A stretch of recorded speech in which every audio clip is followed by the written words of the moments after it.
പ്രായപൂർത്തിയാകാത്ത ആൺകുട്ടിയെ പ്രകൃതിവിരുദ്ധ പീഡനത്തിന് ഇരയാക്കിയ ആൾ പിടിയിൽ. എടക്കര നെല്ലിക്കുത്ത് സ്വദേശിയായ കോലോത്തും തൊടിക വീട്ടിൽ ഇസ്മായിലിനെയാണ് എടക്കര പോലീസ് അറസ്റ്റ് ചെയ്തത്. പ്രായപൂർത്തിയാകാത്ത കുട്ടിയെ ഇസ്മായിൽ നിരന്തരം ഭീഷണിപ്പെടുത്തി പീഡിപ്പിച്ചു വരികയായിരുന്നുവെന്ന് പോലീസ് പറഞ്ഞു. കുട്ടി വീട്ടുകാരോട് വിവരം പറഞ്ഞതോടെയാണ് വിവരം പുറത്തറിയുന്നത്.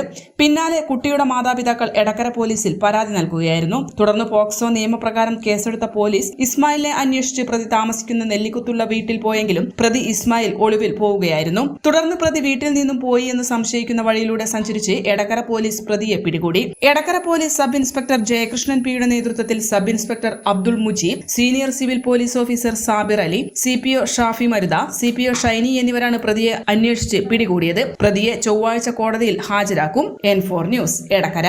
കിഴക്കൻ ഏറനാടിന്റെ മലയോര മണ്ണായ നിലമ്പൂരിന് ഇനി കാഴ്ചമങ്ങില്ല. ആധുനിക സാങ്കേതിക വിദ്യകളോടെ പ്രവർത്തനം ആരംഭിച്ച ടെക്ടോണ ഐ ഹോസ്പിറ്റൽ 1000-ൽ പരം തിമിര ശസ്ത്രക്രിയകൾ വിജയകരമായി പൂർത്തിയാക്കി മുന്നേറുകയാണ്. അത്യാധുനിക ചികിത്സാ സൗകര്യങ്ങൾക്കൊപ്പം വിദഗ്ധരായ ഡോക്ടർമാരും സേവന തൽപരരായ ജീവനക്കാരും ടെക്ടോണയെ മറ്റു നേത്ര ആശുപത്രികളിൽ നിന്നും വ്യത്യസ്തമാക്കുന്നു.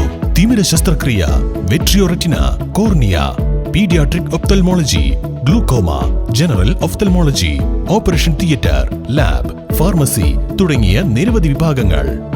അന്താരാഷ്ട്ര നിലവാരത്തിലുള്ള വിവിധയിനം ലെൻസുകളും ഫ്രെയിമുകളാലും നിറഞ്ഞിരിക്കുന്ന ഒപ്റ്റിക്കൽ വിഭാഗം, വിശാലമായ കാർ പാർക്കിംഗ് സൗകര്യവും.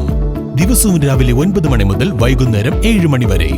ടെക്ടോണ eye hospital, Ooty road, Nilambur, Chanthakkunnu. Phone 9605221501, 0493 122 1501.